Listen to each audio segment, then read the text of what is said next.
Hello everyone, good day. My name is Resty Lerio, one of the presenter of Group 5. And today, we are going to discuss and give you enough knowledge about the emotional development in middle childhood, together with the subtopics. So the subtopics are these following: sense of self or attachment and group identity in middle childhood, emotions, regulating one's own emotion, understanding others' emotions, humor in middle childhood, and classroom implications of attachment, group identity, emotion regulation, understanding others' emotions, and humor. So, what do we learn today? So the learning outcomes at the end of this presentation or discussion, the students will be able to describe the emotional development in middle childhood.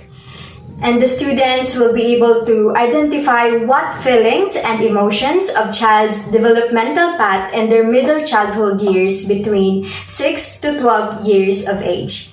And the students will be able to know on how and why does emotional development occur.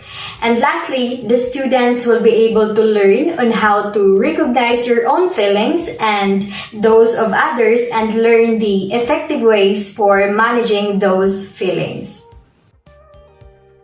First, before we go deeper to our topic, let's do unlocking of difficult terms. So we listed here 10 difficult words to add in our vocabulary. So the first word is empathy. The ability to share someone else's feelings or experiences by imagining what it would be like to be in that person's situation. The second one is pendulum, a change, especially from one opinion to an opposite one. The third one is bounce back. To start to be successful again after a difficult period. For example, after experiencing failure, loss of confidence, illness, or unhappiness. The fourth one is scatological, relating to or characterized by an interest in excrement and excretion. So meaning, mga scatological humor, mga toilet jokes for kids. An example of scatological jokes for kids kay, why do people fall asleep in the bathroom? Because it's also called a restroom. Another is, what do you call a dog that you find in your bathroom? A poodle. So, mga ingana nga kind of jokes or humor. The fifth word is camaraderie. A feeling of friendliness toward people that you work or share an experience with. The sixth word is preschooler, a child who is not old enough to go to formal school. So mga ages ani is 3 to 5 years of age. The seventh one is sense, an ability to understand, recognize, value, or react to something, especially any of the 5 physical abilities: to see, to smell, to taste, and to feel. The eighth one is middle childhood, a stage where children move into expanding rules and environment. So mga ages ani is 6 to 12. The ninth is cognitive flexibility. The ability to appropriately and efficiently adjust one's behavior according to a changing environment. And the last one is the self-regulate, ability to control responses within the self. My name is Maria Waidelasika. Ako si Replasia. Ako si Rosilin. Ako si Justin Kai, 9 years old. Middle childhood is the stage when children undergo so many different changes like physically, emotionally, socially, and cognitively.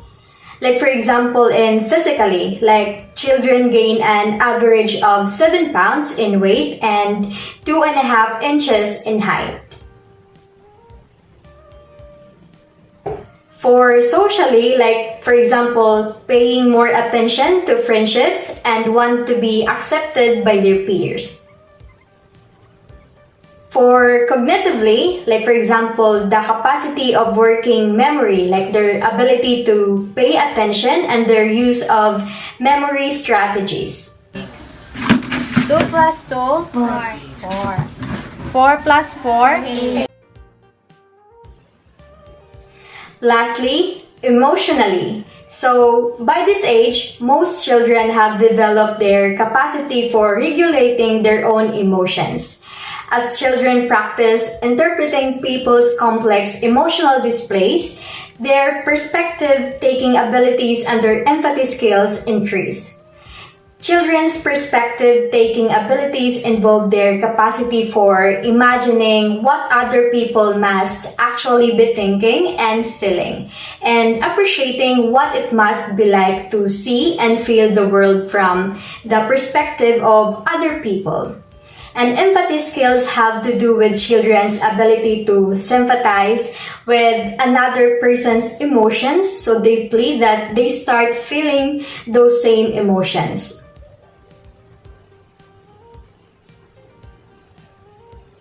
This is the stage between 6 to 12 years old. Children in this stage receive less attention than children in infancy or early childhood. The support of the family and friends of the child is very important during this phase of development.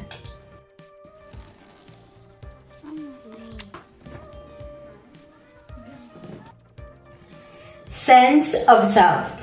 So according to Erikson, children in middle childhood are very busy or industrious. They are constantly doing, planning, playing, getting together with friends, and achieving. This is a very active time and a time when they are gaining a sense of how they measure up when compared with friends. Erikson believed that if these industrious children can be successful in their endeavors, they will get a sense of confidence for future challenges. If not, a sense of inferiority can be particularly haunting during middle childhood. So how is the sense of self changing during middle childhood?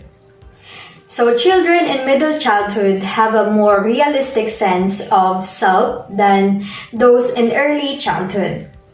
Their self-descriptions are no longer focused on the physical and they have a sense of themselves as individuals with personalities and skills that exist within a social context. That exaggerated sense of self as biggest or smartest or tallest gives way to an understanding of one's strengths and weaknesses. This can be attributed to greater experience in comparing one's own performance with that of others and to greater cognitive flexibility.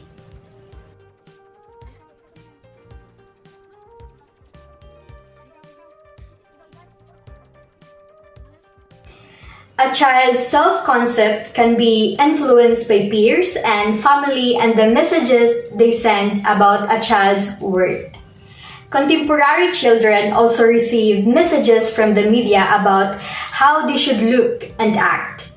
Movies, music videos, the internet, and advertisers can all create cultural images and of what is desirable or undesirable, and this too hold influence over a child's self-concept.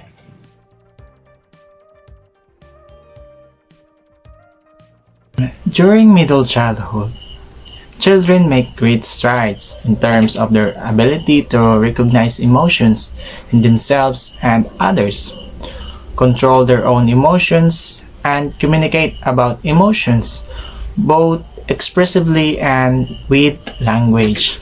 By this age, most children have developed their capacity for regulating their own emotions. In addition, in middle childhood, children started to realize that his own behavior has consequences.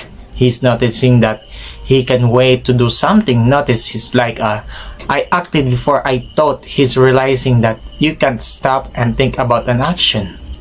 And learning that when you harm someone, you apologize. Therefore, children start to learn how to be kind to each other, how to treat each other, and how to interact. Middle childhood represents a time when children are moving a little further away from their parents. In the middle childhood, children develop a strong sense of empathy during these years. Empathy is being able to understand and share the feelings of others. For example, the father of his or her classmate suddenly passes away, and the child in the middle years would be touched by the emotions of his or her classmate. Another example is family problems, which is very common cases in the Philippines. Families are the first and most important influence on a child's emotional development. For the most part, families naturally fulfill their responsibility by simply being responsive to their child's needs and providing a safe environment to grow and learn. So if a child is experiencing family problems, children tend to have lower grades and make children feel insecure and bad about themselves. They may feel angry, anxious, or depressed. These feelings can affect other areas of their lives such as school and friendships. Regulating one's own opinion. Emotional regulation is the ability to monitor and modulate which emotions one has with you have them, and how you experience and express them. Learning to self-regulate is a key milestone in a child development, whose foundations are laid in the earliest years of life. Emotional regulation is not a skill we are born with. Toddlers' moods can swing like a pendulum. Helping our kids self-regulate is a wide range of emotions is among parents' most important task.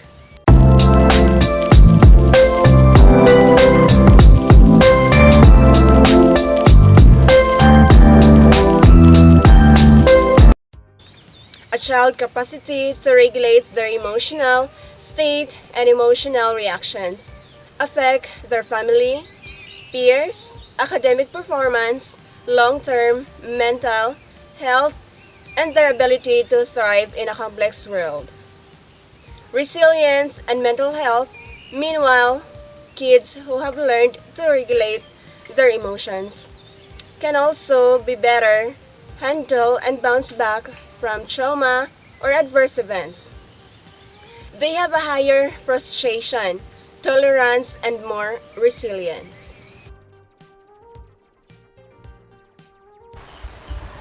During middle childhood, children make great strides in terms of their ability to recognize emotions in themselves and others, control their own emotions, and communicate about emotions both expressively and with language. By this age, most children have developed their capacity for regulating their own emotions. In contrast to younger children who require external support from caregivers in order to control their emotions, middle childhood age kids have increasingly internalized these skills, as well as their social knowledge and appreciation of their culture's rules for display of emotions is improved. So like for example, when and where it is appropriate to display particular emotions, how much is allowed, what expressions of emotion are acceptable, and whether the rules are different for boys or girls. Enabling them to recognize whether or not it is appropriate to express specific emotions in specific situations, and then take steps to display an appropriate amount of emotions. Also, by this time, most children will have started to be capable of making sense of complex emotional content present in interpersonal situations. As they start to notice other people's conflicting emotion-driven behavior, like for example, seeing someone cry and laugh at the same time, they begin to appreciate the reality of mixed and complex emotions. They also start to realize that people's reported emotion may not always reflect the emotions they are actually experiencing, such as occurs when someone smiles tensely and says that everything is fine, when the context makes clear that things are not actually all that good. It is about at this time that children became capable of appreciating sarcasm and similarly subtle and contradictory emotional displays.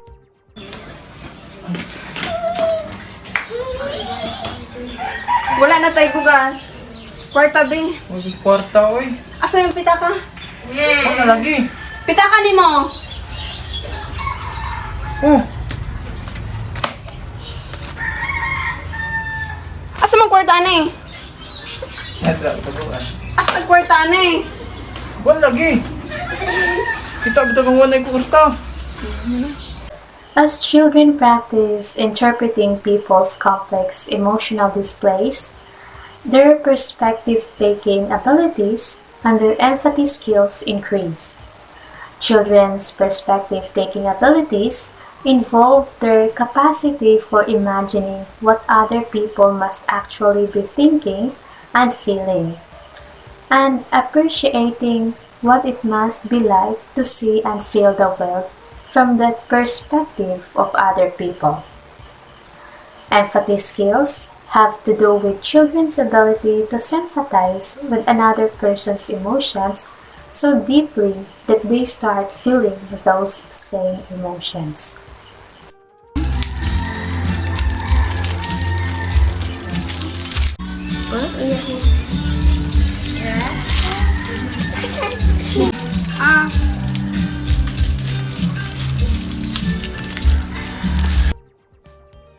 Humor in middle childhood. Some might not include humor as a type of play we do for 3 reasons. First, humor is enjoyable in the ways that most play is enjoyable. Second, humor constructs an unreal world much as make-believe play does. Third, the enjoyable, unreal world of humor often performs the same cognitive, social, and emotional functions as play in general. Even the simple scatological jokes of a preschooler like "you poo in your pants" are just instances of enjoyable pretense that observe the rules for ordering the real world. Humor's development as a way of understanding yet another medium in which children play and as a way of recapping main themes about play's development throughout childhood.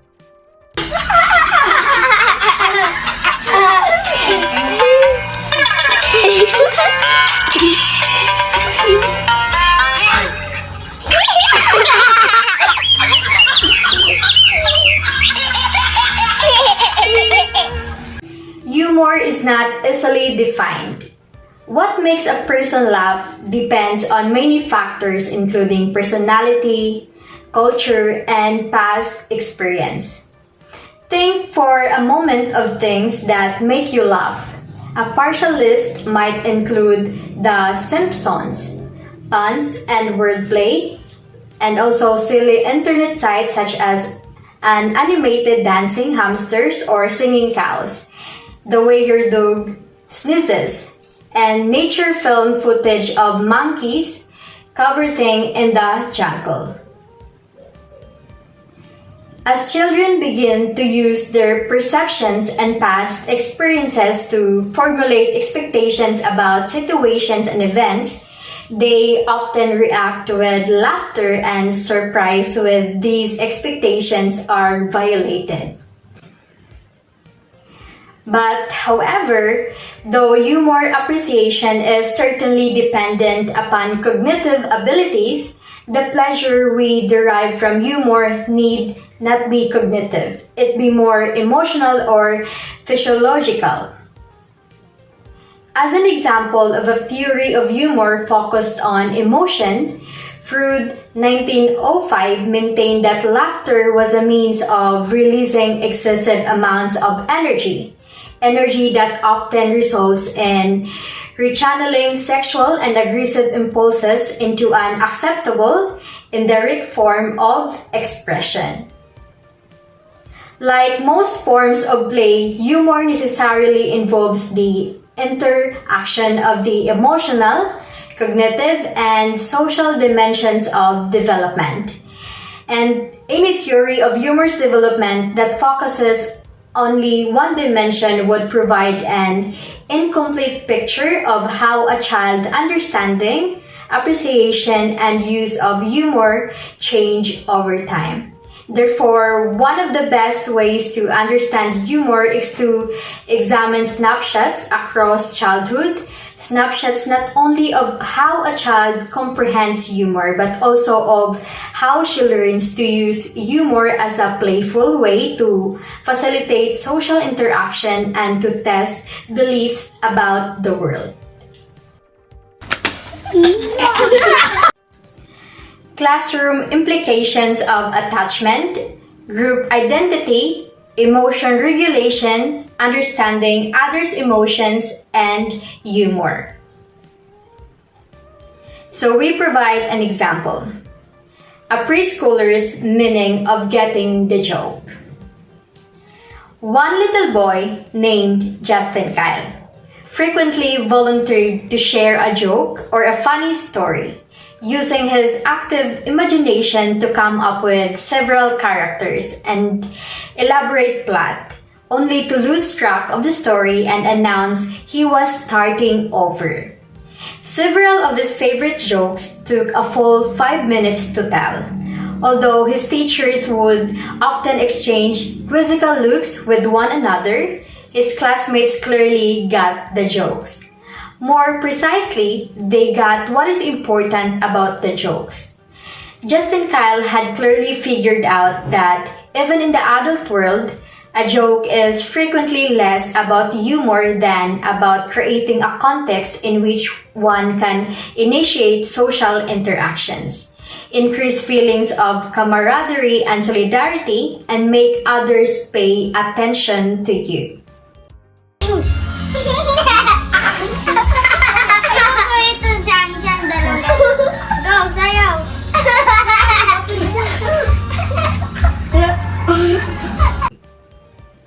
As children work to develop their own social identity, they begin to devote considerable time and energy toward establishing and maintaining friendships with peers. Educators and psychologists often regard this as the central task of the early childhood years. Not surprisingly, then children's conscious initiation of humor events increases dramatically during early childhood, according to Maston 1996 and McGay 1980. As children age and have more opportunities to interact with and identify with peers, the frequency and sophistication of their attempts at being humorous increase, as does their preference for sharing jokes with friends. In addition, laughing and smiling behaviors tended to become more differentiated over time, with smiling used more general-purpose response to incidental pleasurable events, and laughter used chiefly to accompany intentionally produced stimuli such as joke-telling, silliness, and clowning. The only decrease observed according to the study was in the older children's likelihood of laughing when they were alone.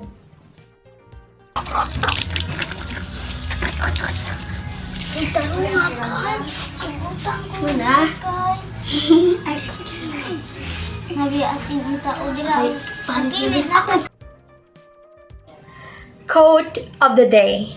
Just like children, emotions heal when they are heard and validated. In this quote, we should bear in mind, class, that emotional validation is the process of learning about, understanding, and expressing acceptance of another person's emotional experience. Emotional validation is distinguished from emotional invalidation when a person's emotional experiences are rejected, ignored, or judged. Validating an emotion doesn't mean that you agree with the other person or that you think their emotional response is warranted. Rather, you demonstrate that you understand what they're feeling without trying to talk them out or shame them for it. Furthermore, an emotionally validated individual believes that others not only see and hear their emotions, but also accept their presence. A person who believes that their feelings are not bad or inappropriate is more likely to have a strong sense of self-worth and can better control emotions. Emotional validation facilitates self-compassion by allowing us to avoid guilt and self-blame, allowing us to respond to our feelings with confidence. So if we embrace and validate a child's emotions, it helps them grow because it is part of their emotional development. A as in? Apple. Apple. Ano eh? B as in? Yes, very good. Ikaw. Letter C. Very good. Points. Kini ikaw dong. F. Naman. In. In. Flower. Flower. Yes.